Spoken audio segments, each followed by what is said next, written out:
cache. So that's something we can show. Actually, let me share my screen just while Dr. Kurt's doing that, and I can show you how you do it in in the browser.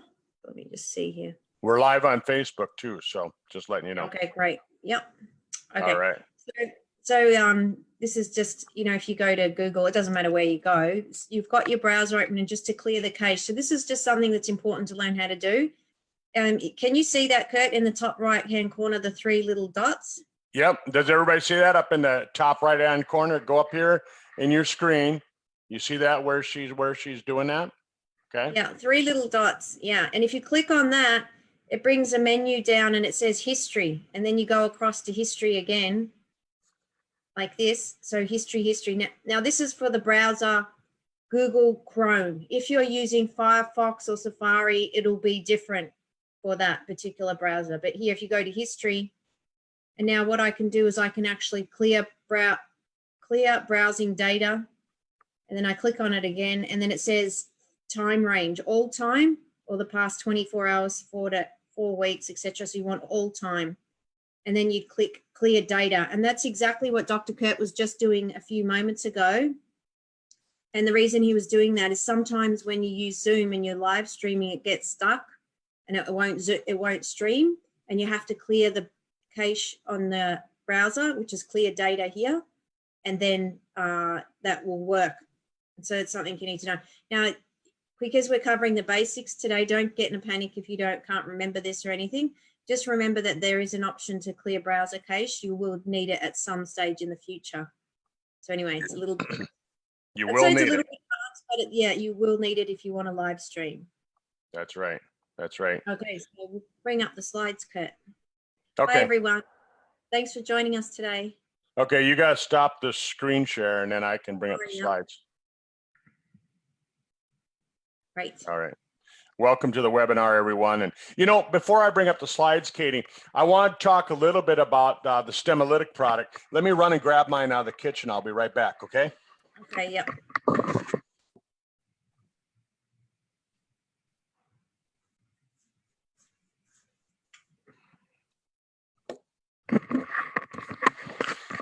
So this is the Stem-o-lytic product here, and with the Stem-o-lytic product, we were gonna talk a little bit about how to take it. So it's a product. Oh, go ahead.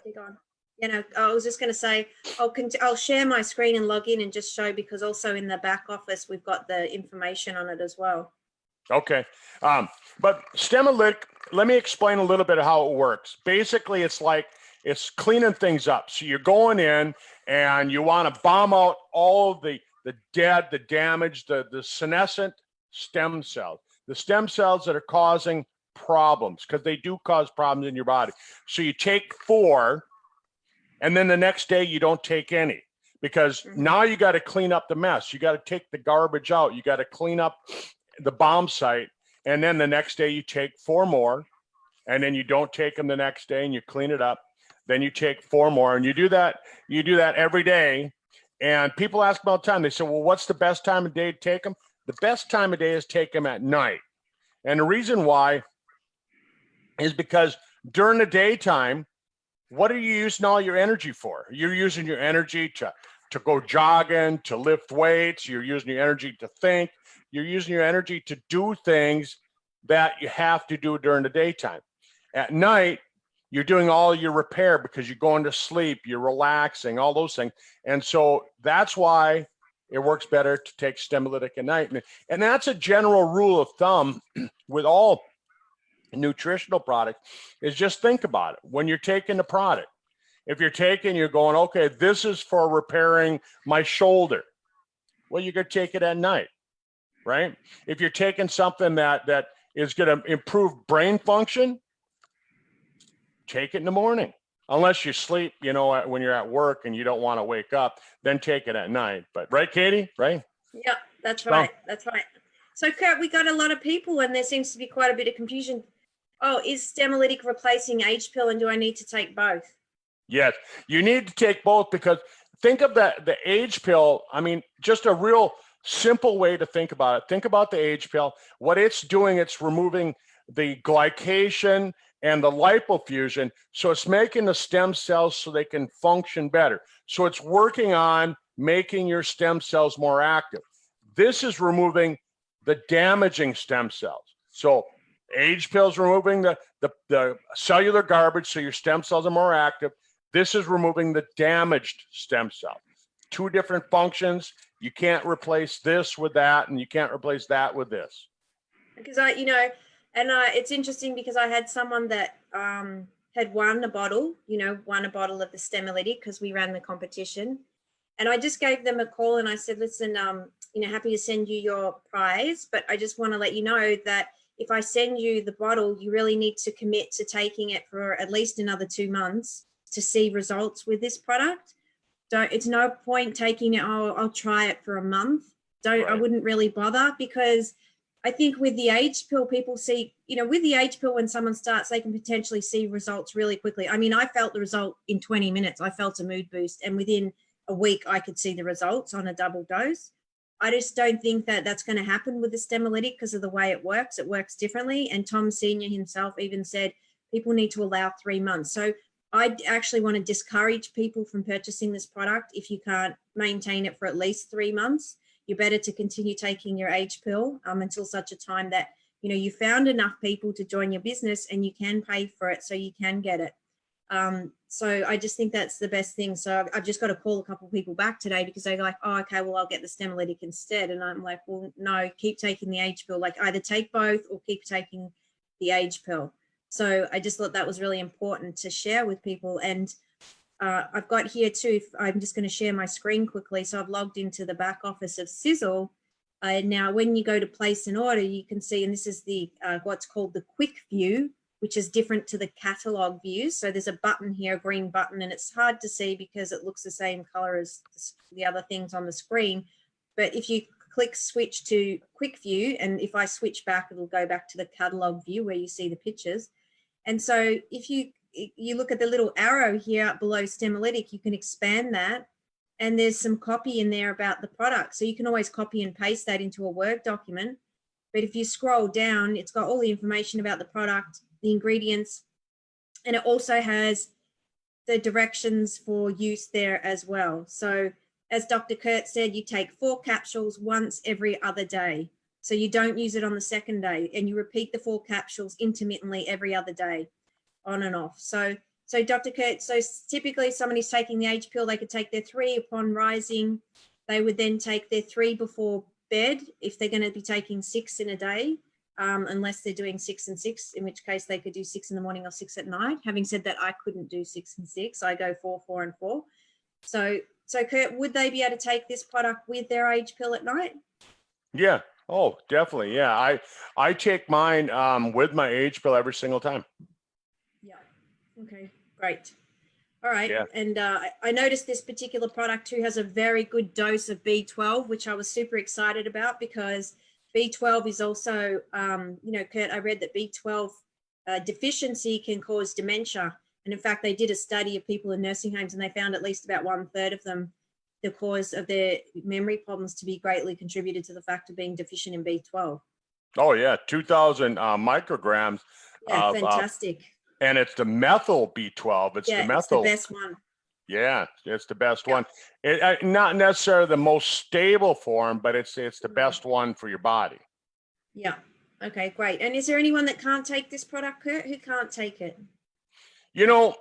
There's different people that have said that maybe you don't want to take it before surgery. But other than that, I haven't heard of anybody else. Okay. And obviously, if somebody's got a medical condition, they should consult with their doctor. So we need to say that disclaimer.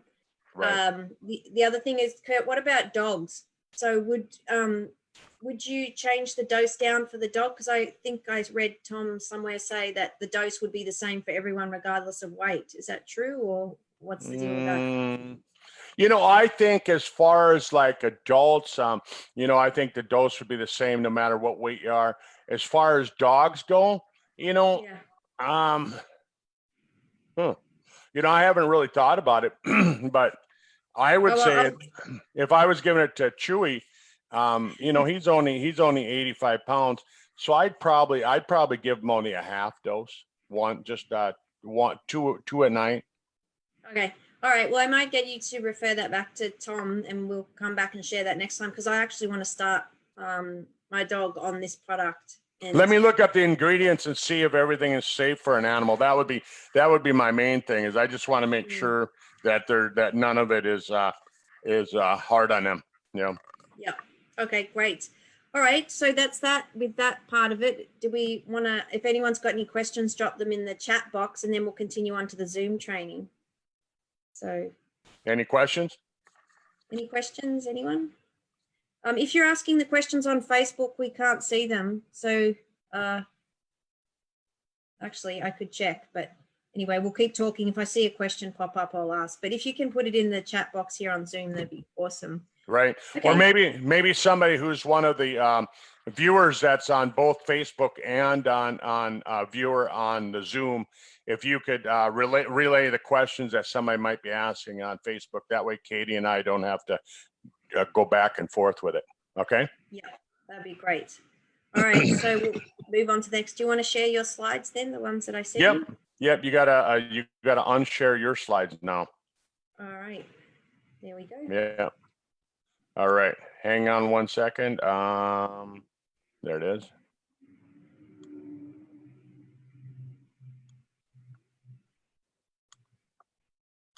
Okay, great. There we go. So, you know, here's when you Google Zoom, this is what you got to come to. You know, this is just their little marketing thing. And let me move I'm going to just get rid of our photos so they don't block any of the view up there. Okay. Mm-hmm. And I'll just put them in the middle of the screen here, so it's just out of the way. But that's the screen you're going to see. And you know, if you're on our Zoom link right now, you've probably seen this before, where it says join a meeting or host a meeting and things like that. You actually have a free site as well that you can go on. But we're going to talk about the paid for sites, because if you're going to be using this for your business, you want to have your own site. So you know, you sign up and then you can buy a link. So Katie, I'll hand it over to you here. Okay, so Zoom. So what is it? So it's a web-based video conferencing tool with local desktop client and a mobile app. So what does that mean? It means that you can use it on your computer and you can also use it on your mobile phone. And it's basically to conduct online meetings with or without the use of the video camera. And you can also collaborate and discuss projects, share each other's screen like we're doing now. And it's just an easy to use platform. So that's a little bit about what Zoom is. Do you want to go to the next slide, Kurt? You bet. So can you use Zoom on your phone? Yes, you can. It can be a little bit trickier on the phone because everything gets minimized because your screen's quite small. And so it might take a little bit more practice, but yeah, definitely you can use it on your phone. So when we send out these links, you don't have to be on your computer. You could be on your phone. Look, you could even click, if you were driving, you could click obviously pull over, click the link, start it up and just put it on your phone holder. And you could, you know, listen into the call while you were driving. So yeah, you can absolutely use it on your phone. Yeah. You know, the one thing that I just want to say on this is that when you're using Zoom, remember what you see on your computer screen. If you're linking it to Facebook or to YouTube, all right, and we'll talk about that feature in a little bit, but if you're linking it to that and you're doing a live stream, remember it's a live stream on Facebook, it's a live stream on YouTube. It's not a direct link. So you're not going to you're not necessarily going to see when, like Katie and I, we don't see what's being played on Facebook right now. Right. Okay. I just wanted to say that. That's all right, isn't it? Yeah.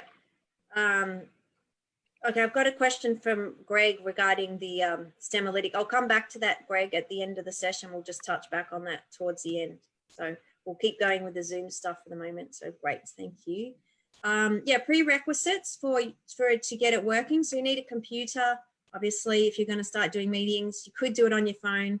It's all right to attend as attendee on a phone, but I think if you're going to conduct the meeting as a host, I think it's kind of too tricky to do that on your phone. All computers generally have a built-in microphone, and they have a built-in speakers as well. So you don't need a headset, but it is better to wear a headset. So Dr. Kurt's got a headset on now, and I do not. And actually, I probably should have one on because it'll make the sound clearer for you guys. And so a headset really is advisable.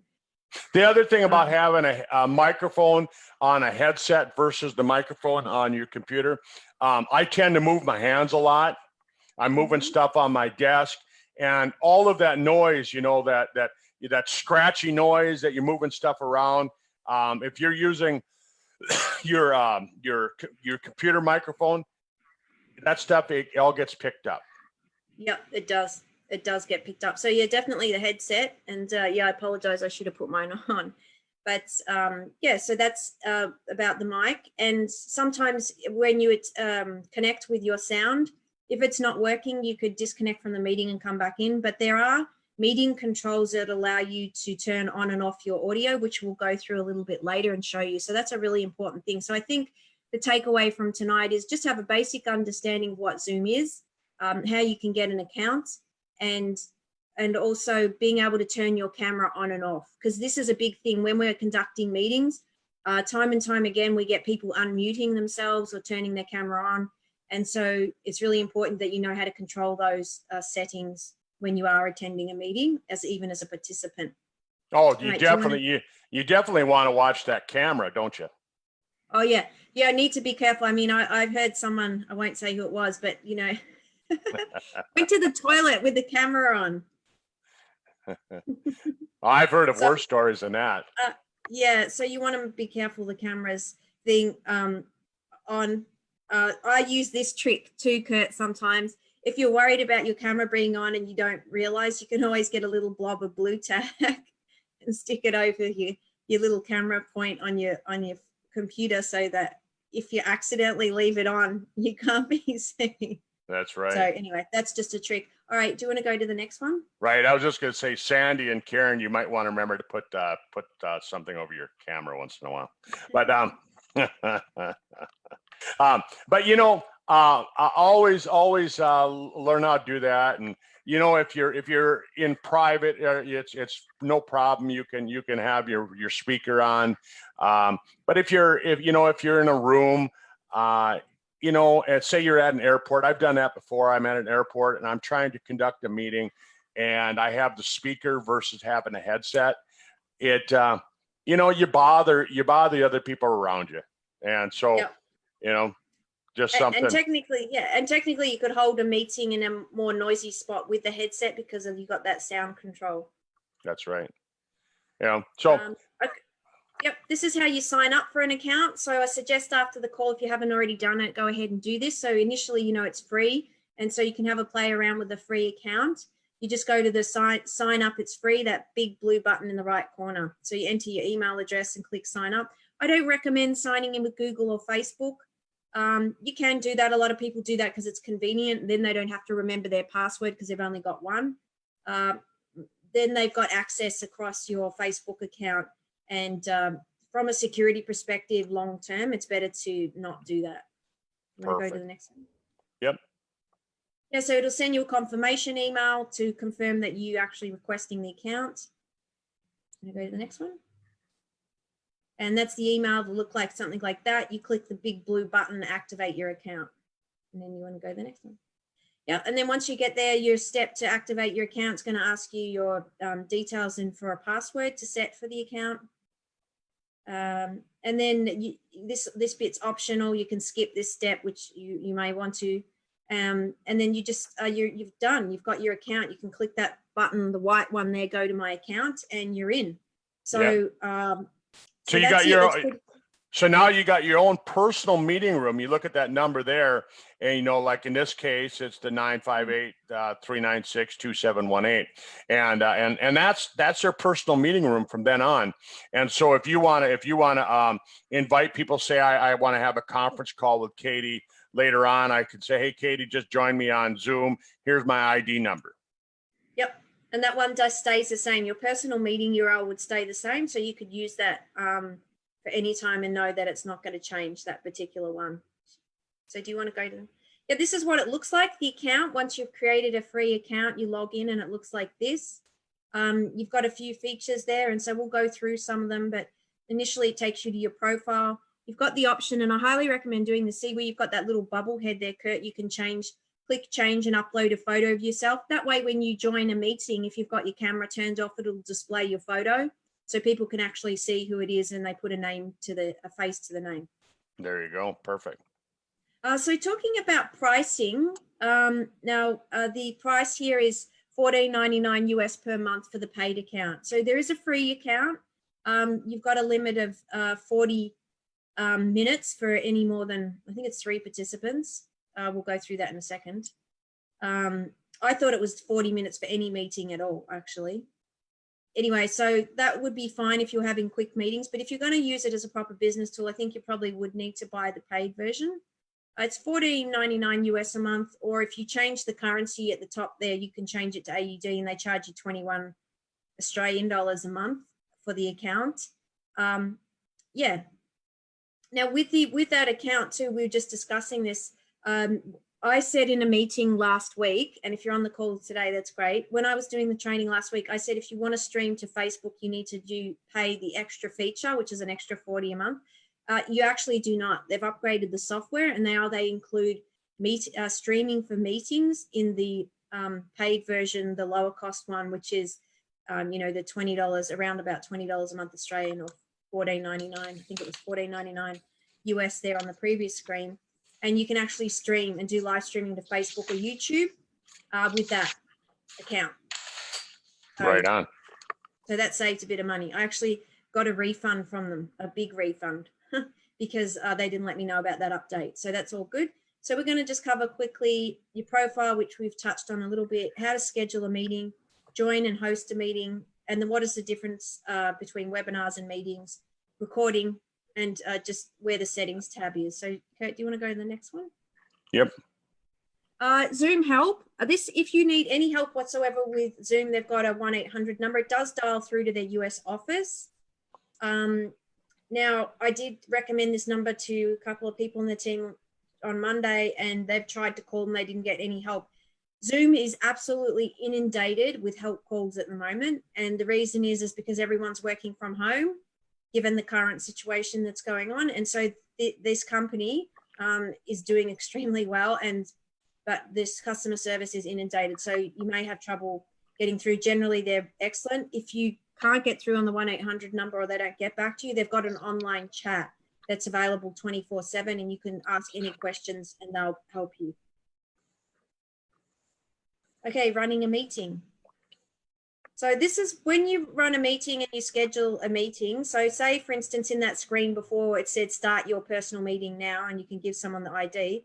When you actually start the meeting, this is the screen that you see.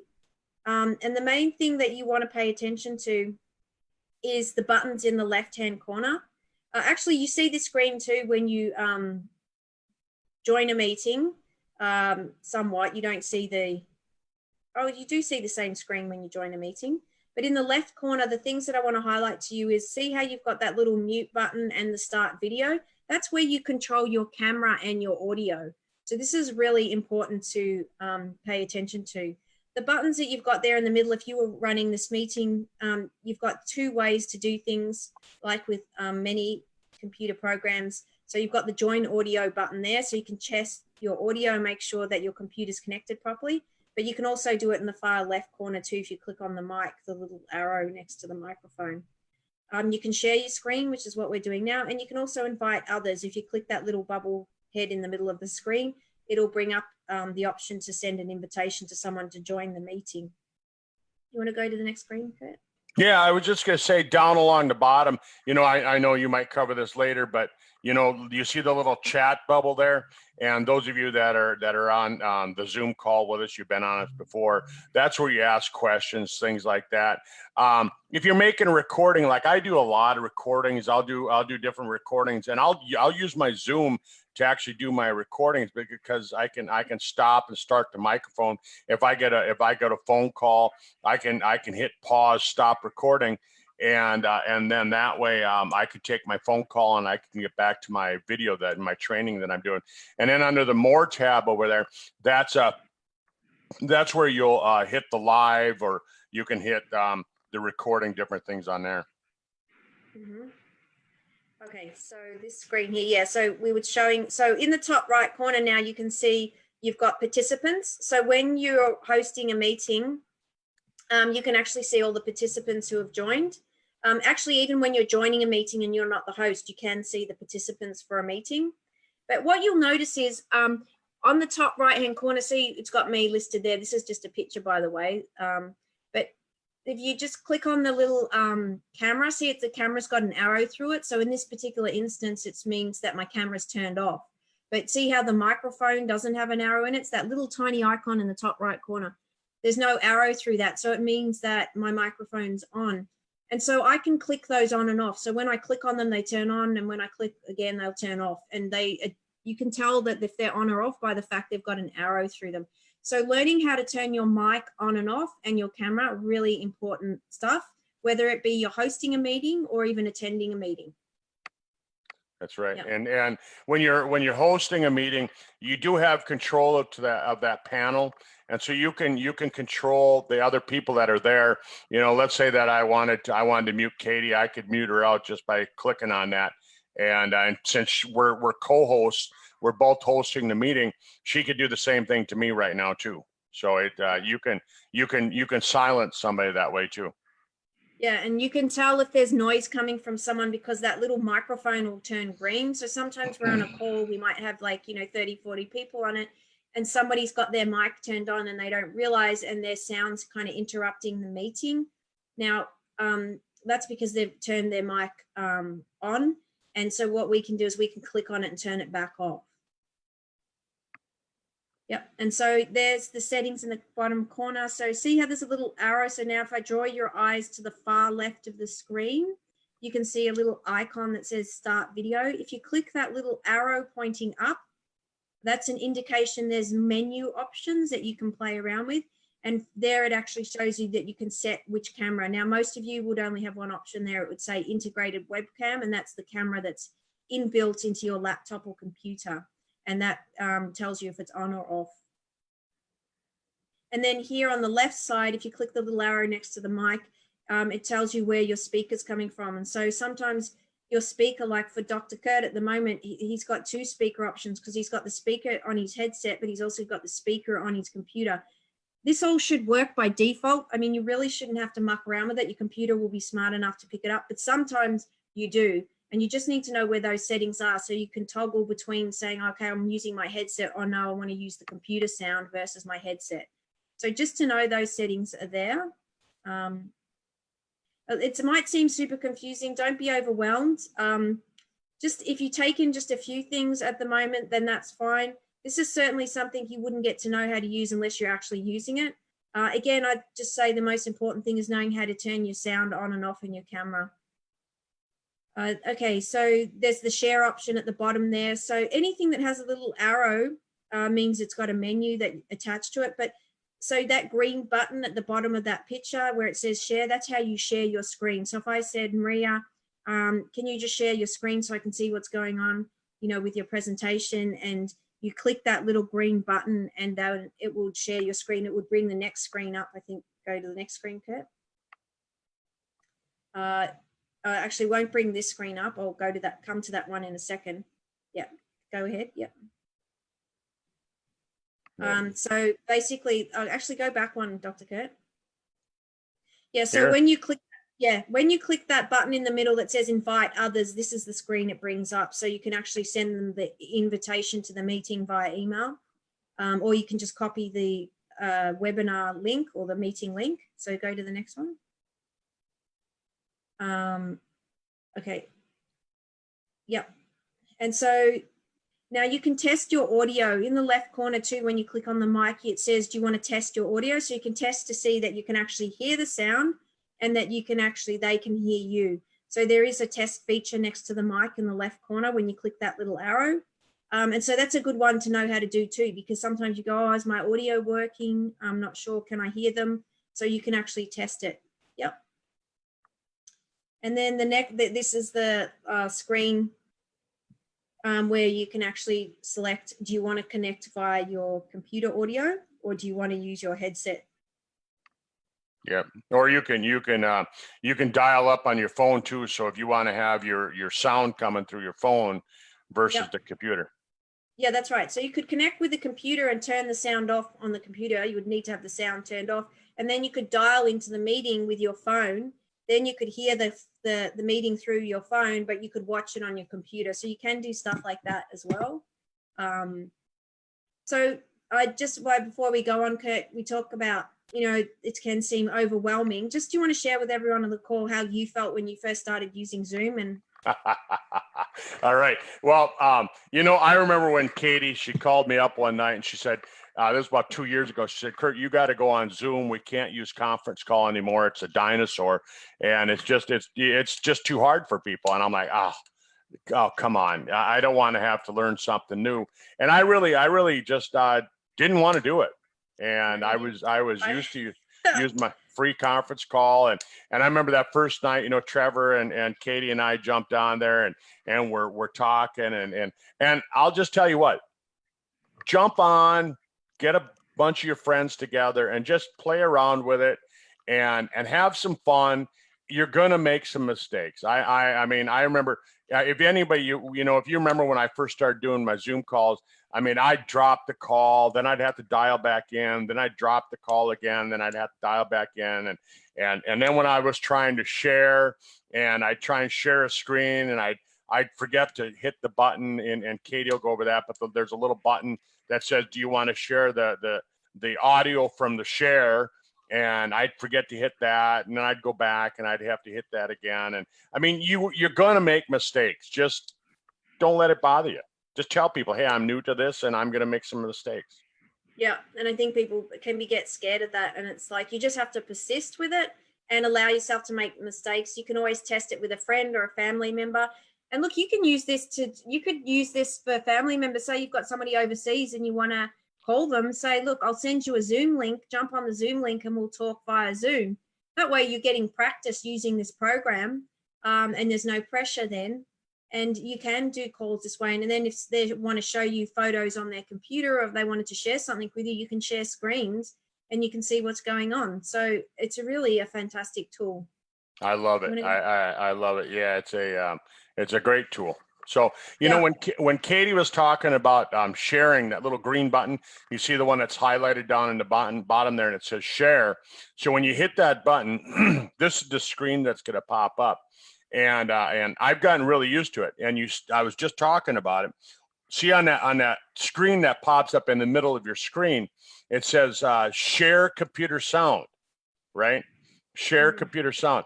Hit that button if you're going to play a video. So if you're playing a video from YouTube, that's your share, then you want to make sure and hit that. That's what I was just talking about. I made that mistake.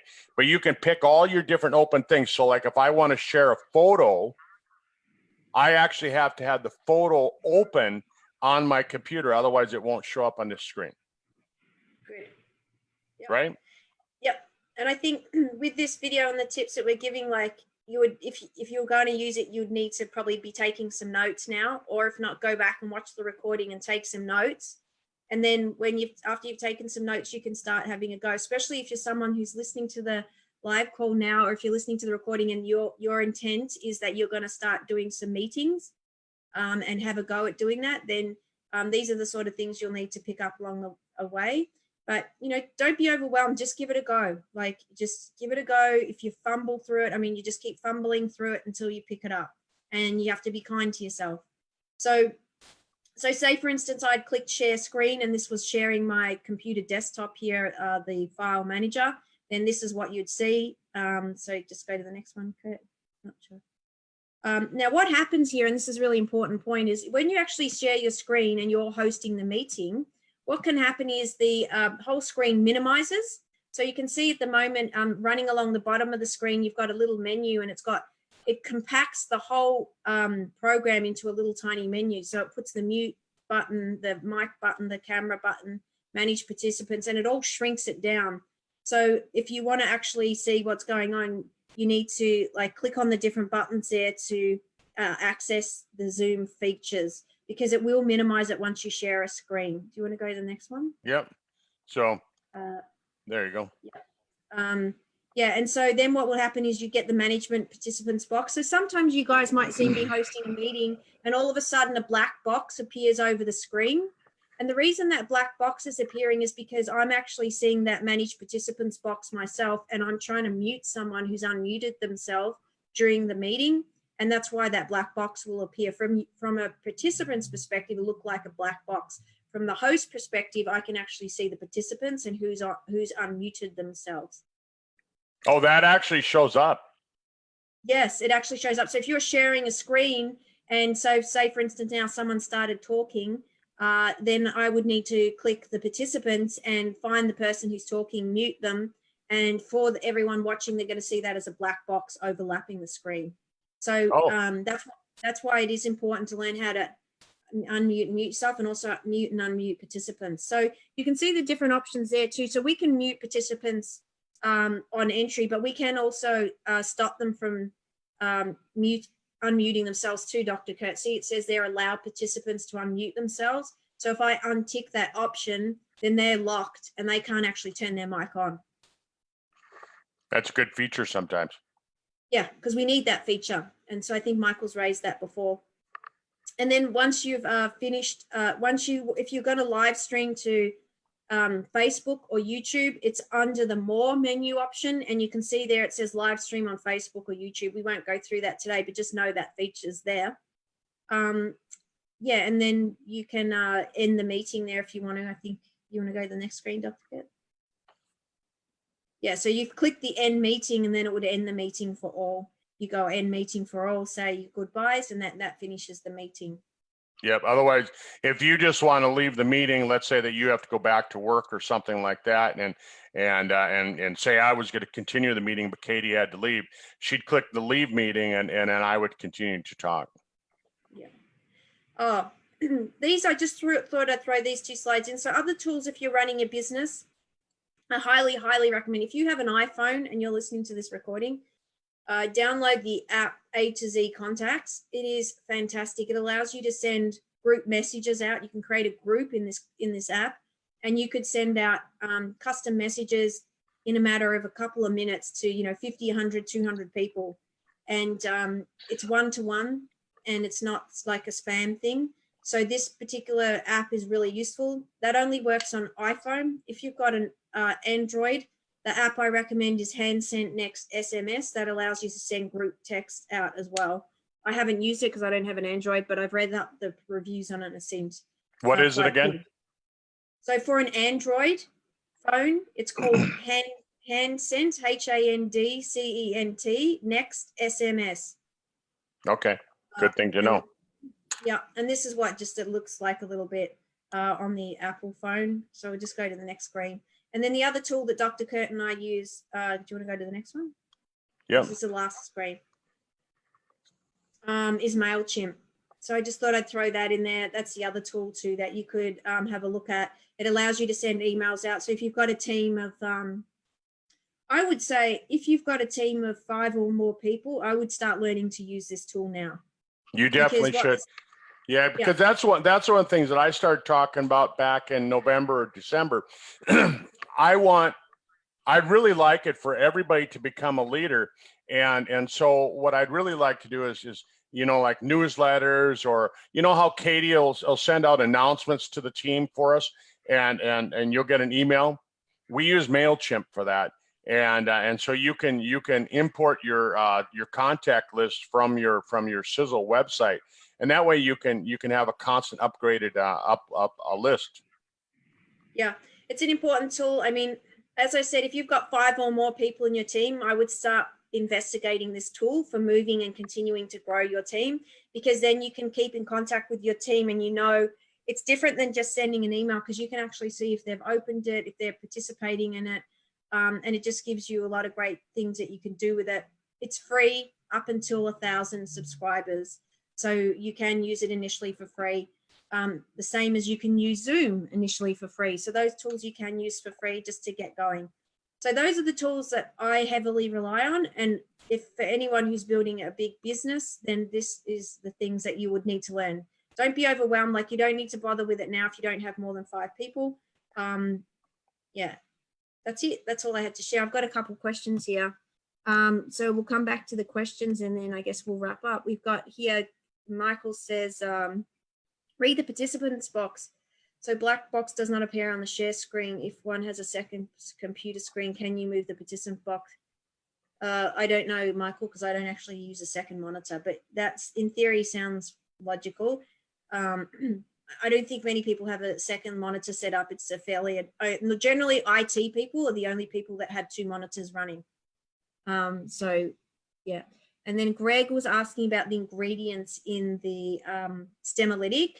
So when you go back in, and I'll just go back to do a quick share again, I'll just show you where you find the ingredients, Greg, and for everyone else watching the screen. So here, when you go to place an order in your back office and you see the Stem-o-lytic product, and you're in the quick view or the list view, it is.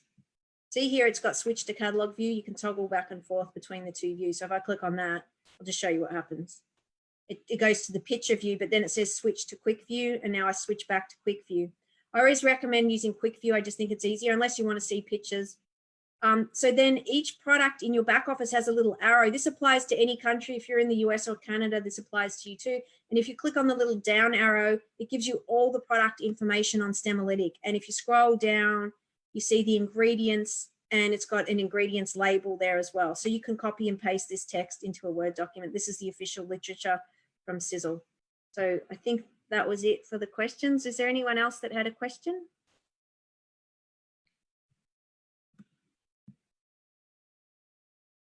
Just having a look here. Can you see any more questions, Dr. Kurt? I haven't seen any else come through. Let me double check. Okay, great. No, that's it. That's it. So is there? So, yeah. So that's it for the moment. We'll see you again next week. Was there anything else you wanted to share with everyone while we're finishing up, Kurt? Go on to YouTube. I was just going to share that I finished up a, I guess what I'm going to call it is it's a video that I called 13 and a half minutes. And the other day we did a call, a group of us did a call, and I talked a little bit about building your business and right there, 13 and a half minutes, you can see that video, and it's 13 and a half minutes long. We've had 17 views on it already. But I talk a little bit about the business and I'm trying to help you create curiosity with your prospect. And so this wouldn't be the initial tool that you'd give people, but this would be up that follow-up tool. So if I'm talking to Katie and I say, hey, Katie, I got something that I really think you'd like to be interested in, and I talk to her a little bit, and I say, here, I'm gonna send you this video. It's 13 and a half minutes long, and what it is, it's 6 people that share their story. On the business side of things. So this wouldn't be somebody, if you're talking to somebody who has cancer or headaches or whatever, that's not what this is for. This is for those people that are interested in building a business. Yeah. Some great testimonials, by the way. Yes, excellent. So if you haven't listened to that, jump on to that. It's the Sisel World Team YouTube channel. And you'll find the video there. That's it. All right. So Stem-o-lytic's out, as everyone knows, and just to give you a quick update, so we ran out of the influence here in Australia. It's on a flight on its way over as we speak, and that'll be back online shortly. But I think they're going to continue to sell it without the influence, so just stay tuned for any updates. By the way, you always find the updates for Sisel Australia on Lisa Mauer's Facebook page, Sisel Australia New Zealand, where they put the updates regarding any products or stuff like that. And I also send out the updates as well. And we also put them in Dr. Kurt's newsletter too, just to keep you up to date with what's going on with everything as well. Sounds good. All right. If nobody has any more questions, I'm going to say goodbye and have a great week. Don't get sick. Take your products, your fulvic acid and your influence and your Avenger, and this is a scary time in the world, isn't it? Yeah. All right. So stay well. safe. Yeah. Stay healthy. All right.